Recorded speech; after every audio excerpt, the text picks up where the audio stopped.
Президент Беларуси Александр Лукашенко на встрече по поводу вручения верительных грамот послам зарубежных стран заявил, что существует только одна возможность отстранить его от власти. Только белорусский народ это сможет сделать на основании тех законов, которые сегодня существуют, и белорусской конституции, заявил он. В последнее время западные государства очень волнуются по поводу дальнейшего развития Беларуси, очень переживают и строят разные схемы воздействия на белорусскую власть и президента с целью свержения существующего строя. Дошли до того, что готовы подключить к этому процессу Россию, но не знают как. Я делаю это заявление на основании железных, как говорят в Китае, фактов, сказал Лукашенко. Он отметил, что хотя текущий момент можно оценивать по-разному, белорусы, уверен он, доказали свою способность отстоять суверенитет страны, традиционные ценности и территориальную целостность. Также режим белорусского президента Александра Лукашенко может остаться без денег из-за санкций Евросоюза и вероятного прекращения поддержки со стороны Кремля, говорит международный обозреватель Иван Яковина. В ближайшее время российский президент, оставшись без денег после введения байденовских санкций из ада, перестанет делиться средствами с такими персонажами, как Александр Лукашенко в Беларуси, ведь у самих россиян останется совсем мало денег на поддержание стабильности собственного режима.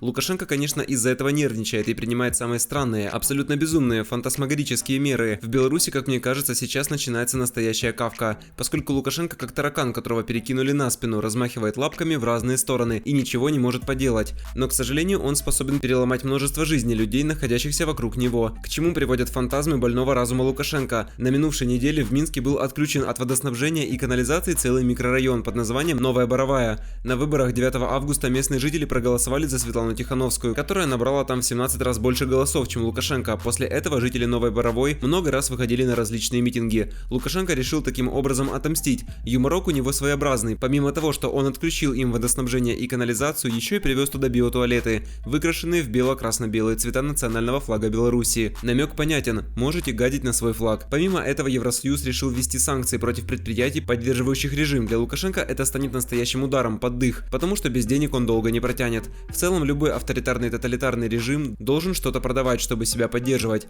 Либо рабов, либо золото, нефть, алмазы, либо что-то еще. Лукашенко сейчас не сможет продавать калины, удобрения и нефтепродукты, то, за счет чего он жил. Кроме того, Россия тоже будет отрезать ему финансирование, поэтому режим Лукашенко будет прекращен еще раньше, чем режим Путина, а именно до Нового года. Без денег силовики разбегутся, никакой идеи, ради которой они могли бы стоять за Лукашенко, не останется. Поэтому сейчас у белорусского диктатора, как и у Дональда Трампа, практически не осталось реалистичных вариантов сохранения своей власти. На это просто нет денег ни у него, ни у его приспешников. Ставь лайк, подписывайся, выражай свое мнение в комментариях под роликом и не забудь нажать на колокольчик.